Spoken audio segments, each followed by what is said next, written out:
ਬਾਦਲ ਪਰਿਵਾਰ ਉਹਦੇ ਸੋਹਲੇ ਗਾਉਂਦਾ ਸੀਗਾ ਤੇ ਕਹਿੰਦੇ ਅਸੀਂ ਰਲੇ ਹੋਏ ਸੋਹਲੇ ਇਹ ਗਾਉਂਦੇ ਸੀ। ਅਕਾਲੀ ਗਵਰਨਮੈਂਟ ਵੇਲੇ ਉਦੋਂ ਐਗਰੀਮੈਂਟ ਗਲਤ ਹੋਏ, ਵਨ ਸਾਈਡਡ ਹੋਏ ਨੇ, ਬਿਲਕੁਲ ਹੋਏ ਨੇ। 2022 ਦੇ ਵਿੱਚ ਫਿਰ ਢੀਂਡਸਾ ਪਰਿਵਾਰ ਕੀ ਕਰ ਰਿਹਾ ਹੈਗਾ? ਇਕੱਲੇ ਲੜੋਗੇ, ਨਵੀਂ ਪਾਰਟੀ ਜਿਹੜੀ ਬਣਾਈ ਆ ਉਹਦੇ ਵੱਲੋਂ ਲੜੋਗੇ ਕਿ ਕਿਸੇ ਨਾਲ ਗੱਠਜੋੜ ਵੀ ਹੋ ਸਕਦਾ? ਤੁਹਾਡੇ ਵੱਲੋਂ ਤਾਂ ਨਹੀਂ 2022 'ਚ ਕੋਈ ਮੁਫਤ ਵਾਲਾ ਵਾਅਦਾ ਕੀਤਾ ਜਾਊਗਾ? ਨਹੀਂ, ਬਿਲਕੁਲ ਨਹੀਂ। ਜੇ ਕਿਸੇ ਨਾਲ ਗਠਬੰਧਨ ਕਰਨਾ ਪੈ ਗਿਆ, ਆਮ ਆਦਮੀ ਪਾਰਟੀ ਨਾਲ ਗੱਲ ਚੱਲ ਰਹੀ ਹੈ, ਉਹ ਤਾਂ 300 ਯੂਨਿਟ ਦਾ ਕਹਿ ਗਏ ਸਾਰਿਆਂ ਨੂੰ, ਫਿਰ ਸਾਡੀ ਕੋਈ ਸਾਂਝ ਸਾਬਤ ਕਰ ਦੇਣ, ਅਸੀਂ ਜੋ ਸਜ਼ਾ ਲਾਉਣਗੇ ਤਿਆਰ। ਸਾਡੇ ਵੇਲੇ ਇਹ ਸੀ, ਅਸੀਂ ਆਹ ਦਿੱਤਾ, ਸਾਡੇ ਵੇਲੇ ਲੋਕ ਸੁਖੀ ਸੀ, ਪਰ ਹੁਣ ਆਹ ਚੀਜ਼ ਹੋ ਗਈ। ਘਰ ਘਰ ਰੁਜ਼ਗਾਰ, ਕਰਜ਼ੇ ਮਾਫ ਕਰਨਾ, ਇਹ ਜੇ ਅੱਜ ਵੀ ਕੋਈ ਪਾਰਟੀ ਇਹ ਗੱਲਾਂ ਕਰਦੀ ਹੈ,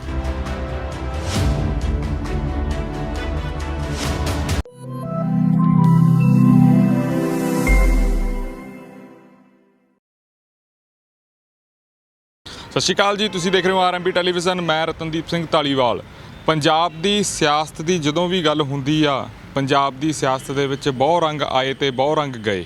ਪਰ ਜੇ ਅਸੀਂ ਗੱਲ ਕਰਦੇ ਹਾਂ 2022 ਚੋਣਾਂ ਦੀ, 2022 ਚੋਣਾਂ ਦੇ ਵੱਲ ਕੱਲੀਆਂ ਰਵਾਇਤੀ ਪਾਰਟੀਆਂ ਦੀ ਟਿਕਟ ਹੀ ਨਹੀਂ, ਬਹੁਤ ਸਾਰੇ ਅਜਿਹੇ ਲੋਕ ਨੇ ਜਿਹੜੇ ਇਸ ਵਾਰ ਦਾਅ ਲਾਉਣ ਨੂੰ ਫਿਰਦੇ ਨੇ, ਤੇ ਬੜੇ ਅਜਿਹੇ ਲੋਕ ਵੀ ਨੇ ਜਿਹੜੇ ਰਾਜਨੀਤੀ ਬਦਲ ਨੂੰ ਫਿਰਦੇ ਨੇ ਤੇ ਲੋਕਾਂ ਦਾ ਭਲਾ ਵੀ ਲੋਚਦੇ ਨੇ। ਪਰ ਅਸਲ ਦੇ ਵਿੱਚ ਜਿਹੜੀ ਕੁੰਡੀ ਆ ਉਹ ਅੜੀ ਵੀ ਕਿੱਥੇ ਆ? ਤੇ ਬੜੇ ਅਜਿਹੇ ਲੋਕ ਨੇ ਜਿਹੜੇ ਪੁਰਾਣੀਆਂ ਪਾਰਟੀਆਂ ਦੇ ਨਾਲੋਂ, ਖਾਸ ਕਰਕੇ ਖੇਤਰੀ ਪਾਰਟੀ ਦੇ ਨਾਲੋਂ ਅਲੱਗ ਤੌਰ ਦੇ ਉੱਤੇ ਖੜੇ ਹੋਏ ਨੇ। ਉਹਨਾਂ ਲੋਕਾਂ ਦੇ ਉੱਤੇ ਸਵਾਲ ਵੀ ਬੜੇ ਨੇ, ਕਿੰਤੂ ਪ੍ਰੰਤੂ ਵੀ ਬੜੇ ਉੱਠੇ, ਪਰ ਹੁਣ ਉਹ ਕਿੱਥੇ ਖੜੇ ਨੇ ਜਾਂ ਹੁਣ ਮੌਜੂਦਾ ਉਹ ਕੀ ਕਰ ਰਹੇ ਨੇ? ਸਾਡੇ ਨਾਲ ਮੌਜੂਦ ਨੇ ਸਾਬਕਾ ਵਿੱਤ ਮੰਤਰੀ ਪਰਮਿੰਦਰ ਸਿੰਘ ਢੀਂਡਸਾ। ਢੀਂਡਸਾ ਸਵਾਗਤ ਹੈ। ਸਤਿ ਸ਼੍ਰੀ ਅਕਾਲ ਜੀ। ਸਤਿ ਸ਼੍ਰੀ ਅਕਾਲ ਧਾਲੀਵਾਲ ਸਾਹਿਬ ਜੀ।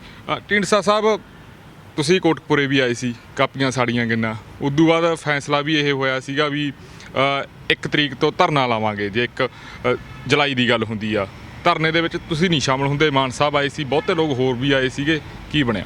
ਨਹੀਂ, ਦੇਖੋ, ਅਸੀਂ ਇਹ ਫੈਸਲਾ ਉੱਥੇ ਹੋਇਆ ਸੀ ਵੀ ਅਗਲਾ ਪ੍ਰੋਗਰਾਮ ਸਿੰਘ ਸਾਹਿਬ ਭਾਈ ਰਣਜੀਤ ਸਿੰਘ ਦੇਣਗੇ। ਤੋ ਉਹ ਜਦੋਂ ਪ੍ਰੋਗਰਾਮ ਦਿੰਦੇ ਨੇ, ਅਸੀਂ ਬਿਲਕੁਲ ਉਹਦੇ ਵਿੱਚ ਸ਼ਾਮਲ ਹੋਵਾਂਗੇ, ਕੋਈ ਐਸੀ ਗੱਲ ਨਹੀਂ ਹੈ। ਬਾਕੀ ਉੱਥੇ ਜਦ ਪ੍ਰੋਗਰਾਮ ਹੋਇਆ ਸੀ, ਉੱਥੇ ਅਰਦਾਸ ਦੇ ਵਿੱਚ ਸਾਡੀ ਪਾਰਟੀ ਦੀ ਸਾਰੀ ਲੀਡਰਸ਼ਿਪ ਸ਼ਾਮਲ ਹੋਈ ਸੀ ਜੀ। ਤੇ ਮੈਂ ਨਹੀਂ ਆ ਸਕਿਆ ਕਿਉਂਕਿ ਮੇਰੇ ਬੜੇ ਨਜ਼ਦੀਕੀ ਰਿਸ਼ਤੇਦਾਰ, ਮੇਰੇ ਸਕੇ ਸਾਲੇ ਦੇ ਕਾਲ ਚਲਾਣੇ ਕਰਕੇ ਮੈਂ ਉਸ ਸਮਾਗਮ 'ਚ ਨਹੀਂ ਸੀ ਆ ਸਕਿਆ। ਬਾਕੀ ਸਾਡੀ ਸਾਰੀ ਪਾਰਟੀ ਦੀ ਲੀਡਰਸ਼ਿਪ, ਢੀਂਡਸਾ ਸਾਹਿਬ, ਬ੍ਰਹਮਪੁਰਾ ਸਾਹਿਬ, ਸਾਰੇ ਉੱਥੇ ਗਏ ਸੀ। ਸੋ ਜੋ ਅਸੀਂ ਜਿਹੜੀ ਗੱਲ 'ਤੇ ਖੜੇ ਹਾਂ, ਉਹ 'ਤੇ ਬਿਲਕੁਲ ਦ੍ਰਿੜਤਾ ਨਾਲ ਉੱਤੇ ਪਹਿਰਾ ਦੇਵਾਂਗੇ ਜੀ। ਢੀਂਡਸਾ ਸਾਹਿਬ, ਜੇ ਆਪਾਂ ਗੱਲ ਕਰਦੇ ਹਾਂ ਖਹਿਰਾ ਸਾਹਿਬ ਦੀ, ਤੁਹਾਨੂੰ ਕੀ ਲੱਗਦਾ ਗਾ ਵੀ ਕੀ ਬਣ ਗਿਆ? ਤੁਹਾਡੇ ਨਾਲ ਵੀ ਗੱਲਬਾਤ ਚੱਲ ਰਹੀ ਸੀ, ਇੱਕ ਪਾਸੇ ਇਹ ਵੀ ਚਰਚਾਵਾਂ ਆ ਰਹੀਆਂ ਸੀ ਵੀ ਸਿੱਧੂ ਸਾਹਿਬ ਨਾਲ ਵੀ ਗੱਲਬਾਤ ਚੱਲ ਰਹੀ ਹੈ, ਇੱਕ ਨਵੇਂ ਫਰੰਟ ਦੀ ਗੱਲ ਚੱਲ ਰਹੀ ਸੀ, ਪਰ ਉਹ ਉੱਧਰ ਹੀ ਚਲੇ ਗਏ ਜਿੱਧਰੋਂ ਆਏ ਸੀ। ਦੇਖੋ, ਇਹਦਾ ਤਾਂ ਜਵਾਬ ਖਹਿਰਾ ਸਾਹਿਬ ਦੇ ਸਕਦੇ ਆ, ਕਿਉਂਕਿ ਕੀ ਸੋਚ ਕੇ ਉਹਨਾਂ ਨੇ ਫੈਸਲਾ ਲਿਆ, ਕਿਉਂ ਲਿਆ। ਪਰ ਸਾਨੂੰ ਇਸ ਗੱਲ ਦਾ ਦੁੱਖ ਜ਼ਰੂਰ ਹੈ ਕਿਉਂਕਿ ਜਿੱਥੇ ਸਾਡੇ ਉਹਨਾਂ ਨਾਲ ਮੇਰੇ ਵਧੀਆ ਰਿਲੇਸ਼ਨ ਸੀਗੇ ਜੀ, ਤੇ ਅਸੀਂ ਸੋਚਦੇ ਸੀ ਵੀ ਪੰਜਾਬ ਦੇ ਵਿੱਚ ਅਜੋਕੇ ਹਾਲਾਤਾਂ ਦੇ ਵਿੱਚੋਂ ਕੱਢਣ ਵਾਸਤੇ ਸਾਰੇ ਲਾਈਕ ਮਾਈਂਡਡ ਜਿਹੜੇ ਲੋਕ ਨੇ ਉਹਨਾਂ ਨੂੰ ਇਕੱਠੇ ਹੋਣਾ ਚਾਹੀਦਾ ਜੀ।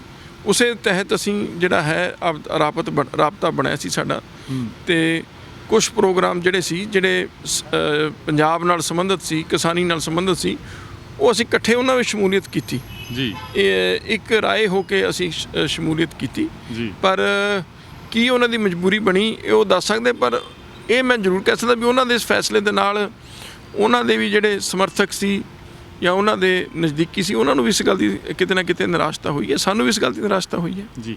2022 ਦੀ ਗੱਲ ਹੁੰਦੀ ਹੈ, 2022 ਦੇ ਵਿੱਚ ਫਿਰ ਢੀਂਡਸਾ ਪਰਿਵਾਰ ਕੀ ਕਰ ਰਿਹਾ ਹੈਗਾ?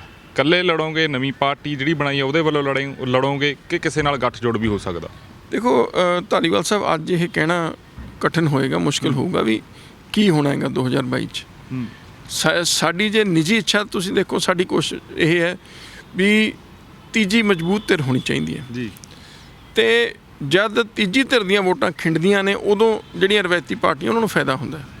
ਸੋ ਕੋਸ਼ਿਸ਼ ਸਾਨੂੰ ਕਰਨੀ ਚਾਹੀਦੀ ਹੈ ਵੀ ਤੀਜੀ ਧਿਰ ਦੀਆਂ ਵੋਟਾਂ ਜਿਹੜੀਆਂ ਨੇ ਉਹ ਵੰਡੀਆਂ ਨਾ ਜਾਣ, ਤੇ ਅਸੀਂ ਤਾਂ ਹਰ ਤਰ੍ਹਾਂ ਦਾ ਸਹਿਯੋਗ ਦੇਣ ਲਈ ਉਸ ਲਈ ਤਿਆਰ ਹਾਂ। ਬਾਕੀ ਤਾਂ ਸਾਰੀਆਂ ਪਾਰਟੀਆਂ ਜਿਹੜੀਆਂ ਨੇ, ਜਿਹੜੀਆਂ ਇਹਨਾਂ ਤਿੰਨਾਂ ਪਾਰਟੀਆਂ ਤੋਂ, ਚਾਹੇ ਬੀਜੇਪੀ, ਕਾਂਗਰਸ ਤੇ ਬਾਦਲ ਦਲ ਤੋਂ ਇਲਾਵਾ ਜਿਹੜੀਆਂ ਪਾਰਟੀਆਂ ਨੇ, ਸਾਰਿਆਂ ਨੇ, ਹਰ ਪਾਰਟੀ ਦੀ ਆਪਦੀ ਇੱਕ ਜਿਹੜੀ ਹੁੰਦੀ ਹੈ ਸੋਚ ਆਪਦੀ ਵਿਚਾਰਧਾਰਾ ਉਹਦੇ ਮੁਤਾਬਕ ਉਹਨਾਂ ਨੇ ਚੱਲਣਾ ਹੈਗਾ। ਤਾਂ ਹੁਣ ਅਸੀਂ ਇਕੱਲੇ ਤਾਂ ਕੋਈ ਫੈਸਲਾ ਦੇਣ ਵਾਲੇ ਨਹੀਂ, ਪਰ ਅਸੀਂ ਜ਼ਰੂਰ ਮੈਂ ਇਹ ਦਾਅਵੇ ਨਾਲ ਕਹਿਣਾ ਵੀ ਸਾਡੀ ਪੂਰੀ ਇਹ ਕੋਸ਼ਿਸ਼ ਹੈ, ਅਸੀਂ ਬਿਨਾਂ ਸ਼ਰਤ ਬਿਨਾਂ ਕਿਸੇ ਲਾਲਚ ਤੋਂ ਅਸੀਂ ਇਹ ਚਾਹੁੰਦੇ ਹਾਂ ਵੀ ਇੱਕ ਪੰਜਾਬ ਦੇ ਵਿੱਚ ਮਜ਼ਬੂਤੀ ਧਿਰ ਆਵੇ। ਤੀਜੀ ਧਿਰ ਦੀ ਤੁਸੀਂ ਜ਼ਿਕਰ ਕੀਤਾ, ਤੀਜੀ ਧਿਰ ਆਮ ਆਦਮੀ ਪਾਰਟੀ ਵੀ ਹੋ ਸਕਦਾ ਆਪਸ਼ਨ? ਬਿਲਕੁਲ, ਦੇਖੋ ਤੀਜੀ ਧਿਰ ਦਾ ਆਮ ਆਦਮੀ ਪਾਰਟੀ ਇੱਕ ਬਹੁਤ ਅਹਿਮ ਜਿਹੜਾ ਅੰਗ ਹੈ, ਅਤੇ ਉਹ ਵੀ ਹੈ, ਕਮਿਊਨਿਸਟ ਵੀ ਨੇ ਜਾਂ ਸਾਡੇ ਹੋਰ ਕਈ ਜਿਹੜੇ ਨੌਜਵਾਨ ਕਿਸਾਨੀ ਨਾਲ ਜੁੜੇ ਹੋਏ ਨੇ, ਚਾਹੇ ਲੱਖਾ ਸਿਧਾਣਾ, ਦੀਪ ਸਿੱਧੂ, ਉਹ ਲੋਕ ਵੀ ਨੇ, ਅਤੇ ਇਸੇ ਤਰ੍ਹਾਂ ਕਿਸਾਨ ਜੋ ਮੋਰਚਾ ਹੈ ਉਹ ਵੀ। ਸੋ ਸਾਰੀਆਂ ਇਹ ਕੋਈ ਨਾ ਕੋਈ ਇੱਕ ਆਈਡੀਓਲੋਜੀ ਨੂੰ ਰਿਪਰੈਜ਼ੈਂਟ ਕਰਦੇ ਨੇ ਜੀ, ਵੱਖ-ਵੱਖ, ਪਰ ਇਹਨਾਂ ਦਾ ਇੱਕ ਮਨਸੂਬਾ ਮੈਂ ਸਮਝਦਾ ਇਹਨਾਂ 'ਚੋਂ ਜ਼ਿਆਦਾਤਰ ਦਾ ਇਹੀ ਹੈ ਵੀ ਇਹ ਦੋਨੇ ਰਵਾਇਤੀ ਧਿਰਾਂ ਤੋਂ, ਤਿੰਨਾਂ ਤੋਂ ਸਾਨੂੰ ਖਹਿੜਾ ਛੁਡਾਉਣਾ ਚਾਹੀਦਾ। ਤੁਹਾਡਾ ਹੋ ਸਕਦਾ ਗਾ ਮੇਲ ਆਮ ਆਦਮੀ ਪਾਰਟੀ ਨਾਲ, ਜਿਵੇਂ ਪਿਛਲੇ ਦਿਨੀ ਵੀ ਚਰਚਾਵਾਂ ਸੀ? ਦੇਖੋ ਸਿਆਸਤ 'ਚ ਕੁਛ ਵੀ ਹੋ ਸਕਦਾ, ਪਰ ਅੱਜ ਇਹ ਕਹਿਣਾ ਸੰਭਵ ਨਹੀਂ ਹੈ ਕਿ ਵੀ ਹੋਏਗਾ ਕਿ ਨਹੀਂ ਹੋਏਗਾ, ਇਹ ਤਾਂ ਸਮਾਂ ਦੱਸੇਗਾ। ਜੇ ਗੱਲ ਹੁੰਦੀ ਆ ਬੀਜੇਪੀ ਦਾ ਵੀ ਇੱਕ, ਜੇ ਆਪਾਂ ਕਹਿ ਦਈਏ ਵੀ ਵਿਰੋਧੀ ਆਰੋਪ ਬੜਾ ਲਾਉਂਦੇ ਨੇ, ਜਾਂ ਖਾਸ ਕਰਕੇ ਅਕਾਲੀ ਦਲ ਦੀ ਗੱਲ ਕਰ ਲਈਏ ਜਾਂ ਗੱਲ ਕਰ ਲਈਏ ਕਾਂਗਰਸ ਦੀ ਗੱਲ ਕਰ ਲਈਏ, ਵੀ ਢੀਂਡਸਾ ਪਰਿਵਾਰ ਦੀ ਕਿਤੇ ਨਾ ਕਿਤੇ ਸਾਂਠ ਗਾਂਠ ਆ ਜਿਹੜੀ ਬੀਜੇਪੀ ਨਾਲ ਜ਼ਰੂਰ ਹੈਗੀ ਆ ਅੰਦਰ ਖਾਤੇ। ਦੇਖੋ ਮੈਂ ਤਾਂ ਕਹਿਣਾ ਵੀ ਕਹਿਣ ਨੂੰ ਤਾਂ ਜੋ ਮਰਜ਼ੀ ਕਹੀ ਜਾਣ, ਸਾਬਤ ਕਰਨ ਵੀ ਕਿਸੇ ਤਰ੍ਹਾਂ ਦੀ ਸਾਡੀ ਸਾਂਝ। ਅਸੀਂ ਤਾਂ ਸਭ ਤੋਂ ਪਹਿਲਾਂ ਕਾਨੂੰਨਾਂ ਦਾ ਵਿਰੋਧ ਕਿਸੇ ਸਿਆਸੀ ਪਾਰਟੀ ਨੇ ਕੀਤਾ ਤਾਂ ਸ਼੍ਰੋਮਣੀ ਅਕਾਲੀ ਦਲ ਸੰਯੁਕਤ, ਜਾਂ ਉਦੋਂ ਜਿਹੜਾ ਸ਼੍ਰੋਮਣੀ ਅਕਾਲੀ ਦਲ ਡੈਮੋਕ੍ਰੈਟਿਕ 'ਚ ਅਸੀਂ ਕੀਤਾ। ਸਭ ਤੋਂ ਪਹਿਲਾਂ ਚਿੱਠੀ ਪ੍ਰਧਾਨ ਮੰਤਰੀ ਨੂੰ ਵਿਰੋਧ ਦੀ ਸਰਦਾਰ ਸੁਖਦੇਵ ਸਿੰਘ ਢੀਂਡਸਾ ਨੇ ਲਿਖੀ, ਜਦ ਬਾਦਲ ਪਰਿਵਾਰ ਉਹਦੇ ਸੋਹਲੇ ਗਾਉਂਦਾ ਸੀਗਾ, ਅਤੇ ਕਹਿੰਦੇ ਅਸੀਂ ਰਲੇ ਹੋਏ ਸੋਹਲੇ ਇਹ ਗਾਉਂਦੇ ਸੀ। ਫਿਰ ਪਦਮ ਭੂਸ਼ਣ ਢੀਂਡਸਾ ਸਾਹਿਬ ਨੇ ਵਾਪਸ ਕੀਤਾ ਹੈਗਾ। ਕੋਈ ਉਹਨਾਂ ਨਾਲ ਬੀਜੇਪੀ ਨਾਲ ਕਿਸੇ ਤਰ੍ਹਾਂ ਦੀ ਕੋਈ ਮੀਟਿੰਗ ਜਾਂ ਕੋਈ ਫੋਨ 'ਤੇ ਗੱਲ ਹੋਈ ਹੋਵੇ, ਇਹ ਸਾਬਤ ਕਰ ਦੇਣ ਤਾਂ ਅਸੀਂ ਜੋ ਮਰਜ਼ੀ ਸਾਨੂੰ ਸਜ਼ਾ ਲਾਉਣ ਅਸੀਂ ਤਿਆਰ ਹਾਂ। ਇਹ ਤਾਂ ਹੁਣ ਜਦ ਇਹਨਾਂ ਕੋਲ ਕਿਸੇ ਦੇ ਖਿਲਾਫ ਕਹਿਣ ਨੂੰ ਕੁਛ ਨਹੀਂ, ਤਾਂ ਇਹੀਆਂ ਜਿਹੀਆਂ ਗੱਲਾਂ ਇਸ ਜਿਹੜੀ ਨੇ ਅਕਾਲੀ ਦਲ ਵਰਗੇ ਕਰਦੇ ਆ। ਸਾਂਝ ਤਾਂ ਇਹਨਾਂ ਦੀ ਰਹੀ ਹੈ, ਸਾਨੂੰ ਕੀ ਕਹਿੰਦੇ ਨੇ ਇਹ ਜੀ, ਸਾਡੀ ਕੋਈ ਸਾਂਝ ਸਾਬਤ ਕਰ ਦੇਣ, ਅਸੀਂ ਜੋ ਸਜ਼ਾ ਲਾਉਣਗੇ ਤਿਆਰ ਜੀ। ਢੀਂਡਸਾ ਸਾਹਿਬ, ਤੁਸੀਂ ਵੀ ਵਿੱਤ ਮੰਤਰੀ ਰਹੇ ਹੋ, ਜਿਹੜਾ ਮੁਫਤ ਵਾਲਾ ਇਹ ਟਰੈਂਡ ਆ ਇਹਨੂੰ ਤੁਸੀਂ ਕਿਵੇਂ ਦੇਖਦੇ ਹੋ? ਹੁਣ ਕੇਜਰੀਵਾਲ ਸਾਹਿਬ ਆਏ ਸੀ, ਉਹ ਵੀ 300 ਯੂਨਿਟ ਦਾ ਐਲਾਨ ਕਰਕੇ, ਹੋਰ ਬੜਾ ਕੁਝ ਚੱਲ ਰਿਹਾ ਹੈਗਾ, ਇਹਨੂੰ ਕਿਵੇਂ ਦੇਖਦੇ ਹੋ? ਉਹ ਤੁਹਾਡੇ ਵੇਲੇ ਵੀ ਆਟਾ ਦਾਲ ਉਦੋਂ ਦਾ ਸਕੀਮ ਚੱਲ ਰਹੀ ਆ। ਦੇਖੋ ਮੈਂ ਸਮਝਦਾ ਵੀ ਜੋ ਵੀ ਕੋਈ ਜੇ ਕਿਸੇ ਨੂੰ ਸਸਤਾ ਦੇਣਾ ਹੈ, ਫ੍ਰੀ ਦੇਣਾ ਹੈ ਜੀ, ਤਾਂ ਉਹ ਆਰਥਿਕ ਆਧਾਰ 'ਤੇ ਹੋਣਾ ਚਾਹੀਦਾ। ਹਰ ਕਿਸੇ ਵਾਸਤੇ ਜਿਹੜਾ ਸੂਬੇ ਕੋਲ ਇੰਨੇ ਸੰਸਾਧਨ ਨਹੀਂ ਹੁੰਦੇ ਵੀ ਹਰ ਕਿਸੇ ਵਰਗ ਨੂੰ ਉਹ ਦੇ ਸਕੇ। ਬਹੁਤ ਜਿਹੜੇ ਲੋਕ ਨੇ, 70% ਲੋਕ ਤਾਂ ਇਹ ਚਾਹੁੰਦੇ ਨੇ ਵੀ ਸਾਨੂੰ ਸੁਵਿਧਾਵਾਂ ਵਧੀਆ ਮਿਲਣ, ਸਾਨੂੰ ਫ੍ਰੀ ਦੀ ਲੋੜ ਨਹੀਂ, ਪਰ ਸਾਨੂੰ ਖੱਜਲ ਖੁਆਰੀ ਨਾ ਹੋਵੇ, ਸਾਨੂੰ ਕੋਈ ਮੁਸ਼ਕਿਲ ਦਾ ਸਾਹਮਣਾ ਨਾ ਕਰਨਾ ਪਵੇ, ਸਾਨੂੰ 24 ਘੰਟੇ ਸਰਵਿਸ ਮਿਲੇ। ਹੁਣ ਬਿਜਲੀ ਦਾ ਹੀ ਲਾ ਲਓ, ਲੋਕ ਚਾਹੁੰਦੇ ਨੇ ਵੀ ਸਾਨੂੰ ਸਸਤੀ ਬਿਜਲੀ ਮਿਲਣੀ ਚਾਹੀਦੀ ਹੈ। ਅੱਜ 10 ਰੁਪਏ ਘਰਾਂ ਨੂੰ ਬਿਜਲੀ ਹੋਈ ਪਈ ਹੈ। ਚੰਡੀਗੜ੍ਹ ਵਰਗੇ ਜਗ੍ਹਾ 'ਤੇ 5-5.5 ਰੁਪਏ ਹੈ। ਜਿਹੜੇ ਲੋਕ ਉੱਥੇ ਹੀ ਲੋਕ ਦੇਖਦੇ ਵੀ ਯਾਰ ਜੀ ਇੰਨਾ ਫਰਕ, ਲੋਕ ਕਹਿੰਦੇ ਸਾਨੂੰ ਸਸਤੀ ਕਰ ਦਿਓ, ਜੇ 10 ਨਹੀਂ ਘੱਟੋ ਘੱਟ 7 7.5 ਹੀ ਕਰ ਦਿਓ, ਜੇ 5 ਨਹੀਂ ਕਰਨੀ। ਸਾਨੂੰ 24 ਘੰਟੇ ਬਿਜਲੀ ਮਿਲੇ ਅਤੇ ਸਾਨੂੰ ਕੋਈ ਪ੍ਰੋਬਲਮ ਆਉਂਦੀ ਹੈ, ਸਰਵਿਸ ਇਮੀਡੀਏਟ ਹੋਵੇ। ਹੁਣ ਤਾਂ ਤੁਸੀਂ ਟਰਾਂਸਫਾਰਮਰ ਸੜ ਜੇ ਤੁਹਾਡਾ 10-10 ਦਿਨ ਤਾਂ ਟਰਾਂਸਫਾਰਮਰ ਨਹੀਂ ਕੋਈ ਬਦਲਦਾ, ਅਤੇ ਲੋਕ ਔਖੇ ਹੁੰਦੇ ਆ। ਸੋ ਲੋਕ ਬੈਟਰ ਸਰਵਿਸਿਸ ਭਾਲਦੇ ਨੇ, ਨਾ ਕਿ ਫ੍ਰੀ 'ਚ ਭਾਲਦੇ। ਹਾਂ, ਕੁਛ ਵਰਗ ਹੈ ਜਿਹੜੇ 20-25% ਜਿਹੜੇ ਵਿਚਾਰੇ ਗਰੀਬ ਨੇ, 30 ਤੱਕ ਵੀ ਹੋ ਸਕਦੇ ਨੇ, ਉਹਨਾਂ ਨੂੰ ਸਰਕਾਰ ਦੇ ਸਹਾਰੇ ਦੀ ਲੋੜ ਹੁੰਦੀ ਹੈ। ਉਹ ਮੈਂ ਸਮਝਦਾ ਵੀ ਕਿਸੇ ਵੀ ਸਰਕਾਰ ਦਾ ਜੋ ਸੋਸ਼ਲ ਜਸਟਿਸ ਲਿਆਉਣ ਵਾਸਤੇ ਇਹ ਸਹੂਲਤਾਂ ਕੁਝ ਦੇਣੀਆਂ ਵੀ ਪੈਂਦੀਆਂ। ਪਰ ਜੇ ਕ੍ਰਾਸ ਦਾ ਬੋਰਡ ਅਸੀਂ ਕਰੀਏ, ਇਸੇ ਤਰ੍ਹਾਂ ਇਕੱਲੇ ਮੈਂ ਕਹਿਣਾ 300 ਯੂਨਿਟ ਘਰਾਂ ਦੀ ਬਿਜਲੀ ਨਹੀਂ, ਈਵਨ ਕਿਸਾਨਾਂ ਨੂੰ ਵੀ ਮੈਂ ਕਹੂੰਗਾ। ਦੇਖੋ ਜਿਹੜੇ ਵੱਡਾ ਕਿਸਾਨ ਹੈ, ਇਹ ਉਹੀ ਵੱਡੇ ਕਿਸਾਨ ਜਿਹੜੀਆਂ ਕਈਆਂ ਦੇ 10-10 ਮੋਟਰਾਂ ਵੀ ਚੱਲਦੀਆਂ ਨੇ, ਉਹਨਾਂ ਨੂੰ ਦੱਸੇ ਫ੍ਰੀ ਨੇ। ਕਈ ਜਿਹੜਾ ਛੋਟਾ ਕਿਸਾਨ ਉਹਦੇ ਕੋਲ ਚਲੋ ਇੱਕ ਵੀ ਮੋਟਰ ਨਹੀਂ, ਕਿਉਂਕਿ ਉਹ ਬੋਰ ਕਰਾਉਣ ਦੀ ਸਮਰੱਥਾ ਨਹੀਂ, ਉਹਨੂੰ ਕੋਈ ਅਸੀਂ ਸਬਸਿਡੀ ਨਹੀਂ ਦੇ ਰਹੇ। ਸੋ ਸਬਸਿਡੀ ਰੈਸ਼ਨਲਾਈਜ਼ ਹੋਣੀ ਚਾਹੀਦੀ ਹੈ। ਜਿਹੜੇ ਹੱਕਦਾਰ ਨੇ, ਲੋੜਵੰਦ ਨੇ, ਜਿਨ੍ਹਾਂ ਨੂੰ ਸਰਕਾਰ ਦੇ ਸਹਾਰੇ ਦੀ ਲੋੜ ਹੈ, ਉਹਨਾਂ ਵਾਸਤੇ ਸਰਕਾਰ ਦਾ ਜਿਹੜਾ ਇਹ ਪੈਸਾ ਖਰਚਿਆ ਜਾਣਾ ਚਾਹੀਦਾ ਹੈ। ਨਹੀਂ ਇਹਦੀ ਮਿਸਯੂਜ਼ ਹੁੰਦੀ ਹੈ, ਵੇਸਟ ਹੁੰਦਾ ਹੈਗਾ। ਸੋ ਸਾਡੀ ਤਾਂ ਜਿਹੜਾ ਮੇਰਾ ਤਾਂ ਇੱਕ ਬੜੀ ਸਪਸ਼ਟ ਹੈ ਕਿ ਕੋਈ ਵੀ ਸਬਸਿਡੀ ਹੈ ਉਹ ਗਰੀਬ ਵਾਸਤੇ ਹੋਣੀ ਚਾਹੀਦੀ ਹੈ, ਜਾਂ ਇੱਕ ਪਾਰਟੀਕੂਲਰ ਕੌਜ਼ ਨੂੰ ਆਬਜੈਕਟਿਵ ਨੂੰ ਮਾਈਂਡ ਵਿੱਚ ਲੈ ਕੇ ਹੋਣੀ ਚਾਹੀਦੀ ਹੈ। ਜੇ ਕੋਈ ਤੁਸੀਂ ਇੰਡਸਟਰੀ ਪ੍ਰਮੋਸ਼ਨ ਕਰਨੀ ਹੈ, ਜੇ ਉਹਦੇ ਵਾਸਤੇ ਸਬਸਿਡੀ ਦੇਣੀ ਹੈ, ਤਾਂ ਕਿਹਦੇ ਵਾਸਤੇ ਕਰ ਰਹੇ ਹੋ? ਤੁਸੀਂ ਇੰਡਸਟਰੀ ਪ੍ਰਮੋਸ਼ਨ ਇਸੇ ਹੀ ਕਰਦੇ ਹੋ ਵੀ ਰੁਜ਼ਗਾਰ ਪੈਦਾ ਹੋਵੇ, ਤਾਂ ਤੁਸੀਂ ਜਿੰਨੀਆਂ ਜੌਬਸ ਉਹ ਕ੍ਰੀਏਟ ਕਰੂਗਾ ਉਹਦੇ ਨਾਲ ਲਿੰਕ ਕਰੋ ਸਬਸਿਡੀ, ਨਾ ਕਿ ਕਾਰਖਾਨਾ ਕਿਸੇ ਨੇ 5000 ਕਰੋੜ ਦਾ ਲਾ ਲਿਆ, ਉੱਥੇ ਨੌਕਰੀ 100 ਵੀ ਨਹੀਂ ਜਿਹੜੀ ਹੈ ਨਵੇਂ ਕਿਸੇ ਪੰਜਾਬ ਦੇ ਵਾਸੀ ਨੂੰ ਮਿਲਦੀ, ਅਤੇ ਸਬਸਿਡੀ ਉਹ ਲੈ ਜਾਂਦੇ ਹਜ਼ਾਰਾਂ ਕਰੋੜ ਦੀ। ਸੋ ਇਹ ਚੀਜ਼ਾਂ ਨੂੰ ਸਾਨੂੰ ਜਿਹੜੀ ਹੈ ਇੱਕ ਬੜੀ ਤਰੀਕੇ ਦੇ ਨਾਲ ਫੋਕਸ ਤੌਰ 'ਤੇ ਸਾਡੀ ਜਿਹੜੀ ਹੈ ਪੈਸਾ ਜਿਹੜਾ ਸਰਕਾਰ ਦਾ ਹੈ, ਕਿਉਂਕਿ ਉਹ ਲੋਕਾਂ ਦਾ ਪੈਸਾ ਹੈ, ਉਹਦੀ ਸਹੀ ਵਰਤੋਂ ਹੋਵੇ ਅਤੇ ਲੋੜਵੰਦਾਂ ਤੱਕ ਪਹੁੰਚੇ। ਇਹ ਚੀਜ਼ਾਂ ਹੋਣੀਆਂ ਚਾਹੀਦੀਆਂ ਨੇ। ਜਦੋਂ ਢੀਂਡਸਾ ਸਾਹਿਬ ਤੁਸੀਂ ਵੀ ਸਰਕਾਰ 'ਚ ਸੀਗੇ, ਵੱਡਾ ਚਿਹਰਾ ਸੀ ਸਰਕਾਰ 'ਚ, ਵੱਡੇ ਅਹੁਦੇ 'ਤੇ ਤੁਸੀਂ ਸੀਗੇ, ਪ੍ਰਾਈਵੇਟ ਥਰਮਲ ਪਲਾਂਟ ਖੁੱਲ੍ਹਦੇ ਨੇ। ਸੁਖਬੀਰ ਸਿੰਘ ਬਾਦਲ ਦੀਆਂ ਪਿਛਲੇ ਦਿਨੀ ਕਈ ਮੁਲਾਕਾਤਾਂ ਆਈਆਂ ਕਈ ਨਿੱਜੀ ਚੈਨਲਸ 'ਤੇ, ਉਹਨਾਂ ਨੇ ਵੀ ਇਹ ਚੀਜ਼ ਨੂੰ ਬਾਰ-ਬਾਰ ਕਿਹਾ ਵੀ ਸਾਡੇ ਵੇਲੇ ਬਿਜਲੀ ਸਸਤੀ ਸੀ, ਪਰ ਹੁਣ ਇਹ ਕੀ ਫੰਡਾ ਹੋ ਗਿਆ ਵੀ ਆਉਂਦੀ ਮਹਿੰਗੀ ਹੋ ਗਈ, ਐਗਰੀਮੈਂਟ ਬਦਲ ਗਏ, ਕੀ ਗੱਲਬਾਤ ਹੋਈ? ਅਸਲ ਦੇ ਵਿੱਚ ਇਹ ਰੌਲਾ ਕਿੱਥੇ ਆ? ਜਿਹੜੀ ਇਹ ਗੱਲ ਫਸੀ ਵੀ ਹੈ ਕਿੱਥੇ ਆ? ਲੋਕਾਂ ਨੂੰ ਭੁਲੇਖੇ ਦੇ ਵਿੱਚ ਜਾਣ ਬੁੱਝ ਕੇ ਰੱਖਿਆ ਜਾ ਰਿਹਾ ਹੈਗਾ, ਬੁੱਧੂ ਬਣਾਇਆ ਜਾ ਰਿਹਾ। ਹਰ ਇੱਕ ਪਾਰਟੀ ਜਦੋਂ ਆਉਂਦੀ ਆ, ਸਾਡੇ ਵੇਲੇ ਇਹ ਸੀ, ਅਸੀਂ ਆਹ ਦਿੱਤਾ, ਸਾਡੇ ਵੇਲੇ ਲੋਕ ਸੁਖੀ ਸੀ, ਪਰ ਹੁਣ ਆਹ ਚੀਜ਼ ਹੋ ਗਈ। ਦੇਖੋ, ਕਿਤੇ ਨਾ ਕਿਤੇ ਤਾਂ ਗਲਤੀਆਂ ਰਹੀਆਂ ਉਦੋਂ। ਜਿਹੜੇ PPA ਹੋਏ ਨੇ, ਇਕੱਲਾ ਤੁਸੀਂ ਰੇਟ ਨੂੰ ਤੁਸੀਂ ਛੱਡ ਦਿਓ, ਰੇਟ ਦੇ ਵਿੱਚ ਵੀ ਜਿਹੜਾ ਹੈ ਕਈ ਫੈਕਟਰ ਆ ਜਾਂਦੇ ਨੇ, ਵੇਰੀਏਬਲ ਕਾਸਟ ਨੇ, ਉਹਦੀਆਂ ਕੌਨਸਟੈਂਟ ਕਾਸਟ ਨੇ, ਉਹ ਕੈਲਕੂਲੇਟ ਹੁੰਦੀ ਹੈ, ਪਰ ਵਨ ਸਾਈਡਡ PPA ਨਹੀਂ ਹੋਣੇ ਚਾਹੀਦੇ। ਤੁਸੀਂ ਕਹੋਗੇ ਜੀ ਤੁਹਾਨੂੰ ਪਤਾ ਨਹੀਂ ਸੀ, ਸਾਨੂੰ ਬਿਲਕੁਲ ਨਹੀਂ ਸੀ ਪਤਾ, ਕਿਉਂਕਿ ਉਸ ਸਮੇਂ ਮੈਂ PWD ਮਿਨਿਸਟਰ ਸੀ। ਜ਼ਿਆਦਾ ਜਿਹੜੇ ਕੰਸਰਨ ਜਿਹੜੇ ਮਹਿਕਮੇ ਦੇ ਕੰਮ ਹੁੰਦੇ ਨੇ, ਜਾਂ ਉਹਨੂੰ ਉੱਥੋਂ ਉਹਦੇ ਮੰਤਰੀ ਨੂੰ ਜਾਂ CM ਆਫਿਸ, ਉਹਨਾਂ ਨੂੰ ਪਤਾ ਹੁੰਦਾ ਹੈਗਾ, ਉਹੀ ਕੈਬਨਿਟ 'ਚ ਲਿਆ ਕੇ ਪਾਸ ਕਰਾਉਂਦੇ ਉਹਦੇ ਪੂਰਾ। ਜੇ ਆਪਾਂ ਕਹੀਏ ਵੀ ਸਾਰੀ PPA ਤੁਸੀਂ ਥਰੂ ਹੋ ਕੇ ਜਾਂਦੇ ਹੋ, ਤਾਂ ਕੋਈ ਵੀ ਨਹੀਂ ਸਟੱਡੀ ਕਰਦੇ। ਅਕਾਲੀ ਗਵਰਨਮੈਂਟ ਵੇਲੇ ਉਦੋਂ ਐਗਰੀਮੈਂਟ ਗਲਤ ਹੋਏ, ਵਨ ਸਾਈਡਡ ਹੋਏ ਨੇ, ਬਿਲਕੁਲ ਹੋਏ ਨੇ। ਇਹ ਗੱਲ ਮੰਨਣੀ ਪਊਗੀ। ਕਿਉਂਕਿ ਜਦ ਦੋ ਧਿਰਾਂ ਨੇ ਜਿਹੜੀਆਂ ਅੱਜ ਸਾਹਮਣੇ ਆ ਰਹੀਆਂ ਗੱਲਾਂ, ਵੀ ਇੱਕ ਤਾਂ ਜਿਹੜੀ ਧਿਰ ਹੈ ਜਿਹੜੀ ਬਿਜਲੀ ਵੇਚ ਰਹੀ ਹੈ, ਕਾਰਖਾਨੇ ਵਾਲੇ ਨੇ, ਇੱਕ PSPCL ਜੋ ਬਿਜਲੀ ਖਰੀਦ ਰਿਹਾ ਪੰਜਾਬ ਦੇ ਲੋਕਾਂ ਵਾਸਤੇ ਜੀ। ਹੁਣ ਸਾਰਾ ਜਿਹੜਾ ਐਗਰੀਮੈਂਟ ਹੀ ਲੌਪਸਾਈਡਡ ਹੈ, ਇੱਕ ਪਾਰਟੀ ਦੇ ਫੇਵਰ 'ਚ ਹੈ। ਹੁਣ ਜੇ ਤੁਸੀਂ ਦੱਸੋ ਵੀ ਜੇ ਬਿਜਲੀ ਪੰਜਾਬ ਸਰਕਾਰ ਉਹਨਾਂ ਤੋਂ ਜਿਹੜੀ ਪੈਦਾ ਕਰਦੇ ਨਹੀਂ ਖਰੀਦੇਗੀ, ਤਾਂ ਉਹਨਾਂ ਨੂੰ ਫਿਕਸ ਚਾਰਜਸ, ਪੰਜਾਬ ਜਿਹੜੀ PSP ਬਿਜਲੀ ਬੋਰਡ ਆ, ਉਹਨੂੰ ਫਿਕਸ ਚਾਰਜਸ ਦੇਣੇ ਪੈਣਗੇ, ਚਾਹੇ ਉਹ ਖਰੀਦੇ ਨਾ ਖਰੀਦੇ। ਪਰ ਦੂਜੇ ਪਾਸੇ ਜੇ ਜਦ ਬਿਜਲੀ ਪੰਜਾਬ ਨੂੰ ਲੋੜ ਹੈ, ਜੇ ਉਹ ਨਹੀਂ ਪ੍ਰੋਡਿਊਸ ਕਰਦੇ, ਅੱਜ ਲੋੜ ਹੈ, ਉਹਨਾਂ ਨੂੰ ਵੀ ਪਤਾ ਵੀ ਪੀਕ ਡਿਮਾਂਡ ਹੋਣੀ ਹੈ, ਹੁਣ ਉਹਨਾਂ ਨੇ ਉਹ ਬੰਦ ਕਰ ਰੱਖੇ ਨੇ ਕਾਰਖਾਨੇ, ਉਹਨਾਂ ਨੂੰ ਕੋਈ ਜੁਰਮਾਨਾ ਨਹੀਂ, ਨਾ ਹੀ ਜੁਰਮਾਨੇ ਦਾ ਪ੍ਰਬੰਧ ਹੈ ਉਹਦੇ 'ਚ। ਸੋ ਇਹ ਜਿਹੜੀਆਂ ਗਲਤੀਆਂ ਹੋਈਆਂ, ਇਹ ਬੜੀਆਂ ਵੱਡੀਆਂ ਬੱਜਰ ਗਲਤੀਆਂ ਸੀ। ਕਿਹੜੇ ਕੰਸਲਟੈਂਟਸ ਨੇ ਜਿਨ੍ਹਾਂ ਨੇ ਉਹ PPA ਤਿਆਰ ਕੀਤੇ, ਮਹਿਕਮੇ ਦੇ ਅਧਿਕਾਰੀ ਜਿਨ੍ਹਾਂ ਦੇ ਉਹ PPA ਨੂੰ ਦੀ ਰਜ਼ਾਮੰਦੀ ਦਿੱਤੀ, ਸਭ ਦੀ ਇੱਕ ਬੜੀ ਵੱਡੀ ਜ਼ਿੰਮੇਵਾਰੀ ਬਣਦੀ ਹੈ, ਜਿਹਦੇ ਕਰਕੇ ਅੱਜ ਪੰਜਾਬ ਨੂੰ ਬਹੁਤ ਵੱਡਾ ਨੁਕਸਾਨ ਹੋ ਰਿਹਾ। ਸੋ ਉਹ PPA ਨੂੰ ਰੀਨੈਗੋਸ਼ੀਏਟ ਮੌਜੂਦਾ ਸਰਕਾਰ ਨੂੰ ਕਰਨਾ ਚਾਹੀਦਾ ਸੀ। 4.5 ਸਾਲ ਹੋ ਗਏ, ਇਹਨਾਂ ਨੇ ਇੱਕ ਵੀ ਉਹਦਾ ਕਲੌਜ਼ ਨੂੰ ਇਹਨਾਂ ਰੀਨੈਗੋਸ਼ੀਏਟ ਨਹੀਂ ਕੀਤਾ। ਸਰਕਾਰ ਕੋਲ ਬੜੇ ਤਰੀਕੇ ਹੁੰਦੇ ਨੇ, ਜਿਹੜੇ ਵੱਡੇ ਜਿਹੜੇ ਇਹਨਾਂ ਕੰਪਨੀਆਂ ਦੇ ਮਾਲਕ ਨੇ, ਉਹਨਾਂ ਨੂੰ ਟੇਬਲ 'ਤੇ ਲਿਆਉਣ ਲਈ ਸਰਕਾਰ ਕੋਲ ਬੜਾ ਕੁਛ ਹੁੰਦਾ ਹੈਗਾ, ਅਤੇ ਇਹਨਾਂ ਨੇ ਉਹ ਵੀ ਉਚਿਤ ਨਹੀਂ ਸਮਝਿਆ ਜੀ। ਪਰਮਿੰਦਰ ਜੀ, ਕੇਜਰੀਵਾਲ ਸਾਹਿਬ ਕਹਿ ਰਹੇ ਨੇ ਵੀ ਸਾਡੀ ਸਰਕਾਰ ਬਣੂ, ਅਸੀਂ ਸਾਰੇ ਐਗਰੀਮੈਂਟ ਰੱਦ ਕਰ ਦਾਂਗੇ। ਹੋ ਸਕਦੀ ਹੈ ਚੀਜ਼ ਪੋਸੀਬਲ ਹੈਗੀ ਆ ਇਹ? ਦੇਖੋ, ਪੋਸੀਬਲ ਤਾਂ ਲਿਟੀਗੇਸ਼ਨ ਦਾ ਕੰਮ ਹੋ ਜਾਂਦਾ। ਕੱਲ੍ਹ ਨੂੰ ਕੋਈ ਸਰਕਾਰ ਰੱਦ ਕਰੇਗੀ, ਕਿਉਂਕਿ ਇੱਕ ਐਗਰੀਮੈਂਟ ਸਾਈਨ ਹੋਇਆ, ਉਹਦੇ ਵਿੱਚ ਡਿਸਪਿਊਟ ਪੈਦਾ ਹੋਏਗਾ, ਕੋਰਟ 'ਚ ਜਾਏਗਾ, ਕੋਰਟ ਕੀ ਫੈਸਲਾ ਕਰਦਾ ਹੈ, ਕੱਲ੍ਹ ਨੂੰ ਕੋਰਟ ਉਹਨਾਂ ਦੇ ਹੱਕ 'ਚ ਪੈਦਾ ਕਰ ਦਿੰਦਾ ਫੈਸਲਾ, ਤਾਂ ਫਿਰ ਕਿੱਡਾ ਵੱਡਾ ਨੁਕਸਾਨ ਹੋਏਗਾ। ਮੈਂ ਸਮਝਦਾ ਵੀ ਜਿਵੇਂ ਮੈਂ ਕਹਿਣਾ ਵੀ ਰੱਦ ਕਰਨਾ ਇੱਕ ਸੋਲਿਊਸ਼ਨ ਨਹੀਂ ਹੈ, ਲੌਂਗ ਟਰਮ ਸੋਲਿਊਸ਼ਨ। ਉਹਨਾਂ ਨੂੰ ਰੀਨੈਗੋਸ਼ੀਏਟ ਕਰਨਾ, ਤੁਸੀਂ ਉਹਨਾਂ ਨੂੰ ਬੁਲਾਓ, ਲਿਆਓ, ਬੈਠੋ ਵੀ ਭਾਈ ਸਾਡੇ ਸਾਹਮਣੇ, ਸਾਡੇ ਨਾਲ ਗੱਲ ਤਾਂ ਕਰੋ ਨਾ, ਵੀ ਜਿਹੜੀ ਤੁਹਾਡੀ ਜਾਇਜ਼ ਗੱਲ ਹੈ ਅਸੀਂ ਮੰਨਾਂਗੇ, ਜਿਹੜੀ ਸਾਡੀ ਜਾਇਜ਼ ਹੈ ਤੁਸੀਂ ਮੰਨੋ।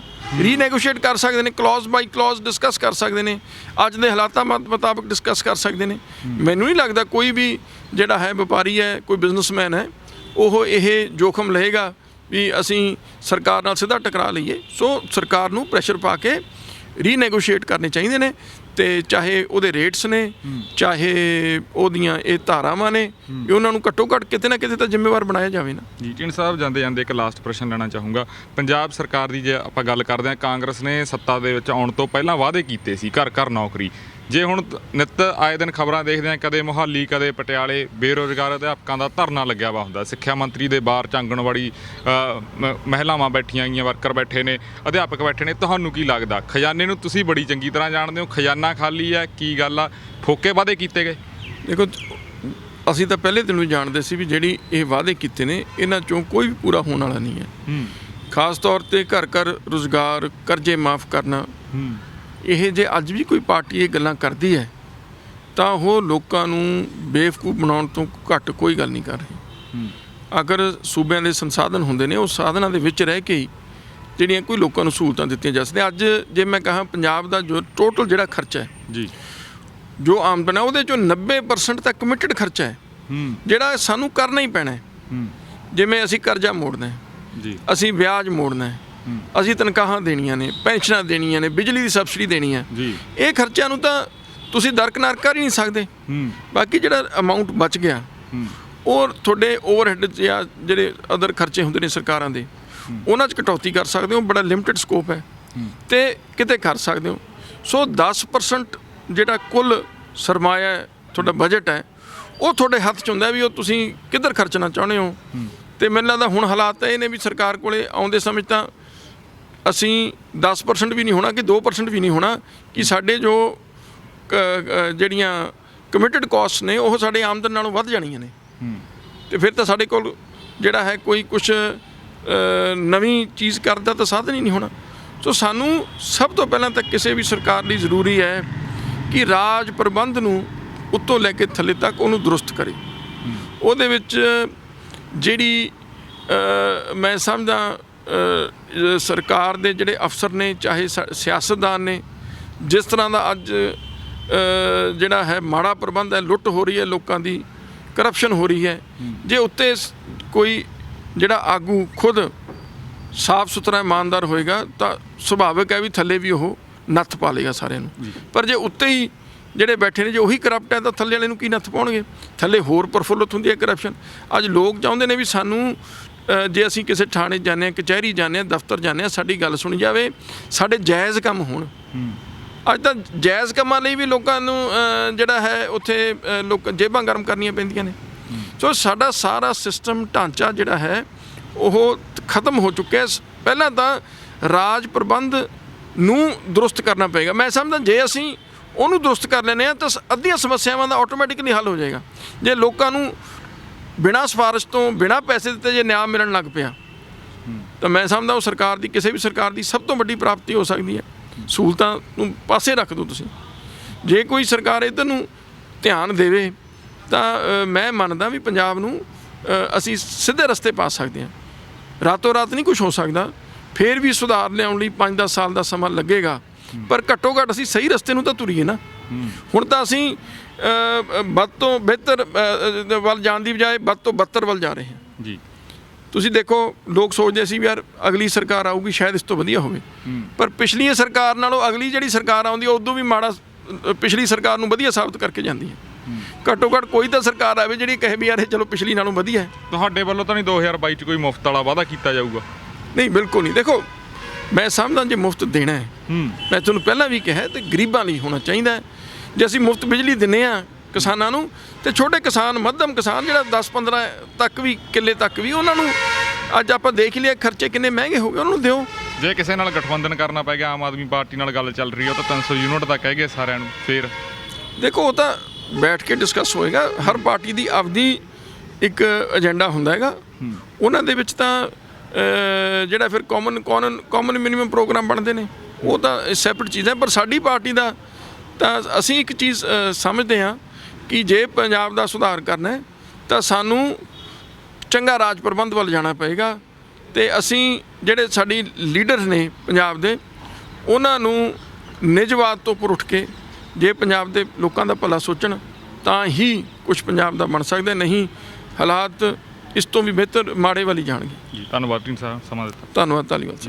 ਕੈਮਰਾਮੈਨ ਯਾਦਵਿੰਦਰ ਸਿੰਘ ਦੇ ਨਾਲ ਮੈਂ ਰਤਨਦੀਪ ਸਿੰਘ, RMB ਟੈਲੀਵਿਜ਼ਨ।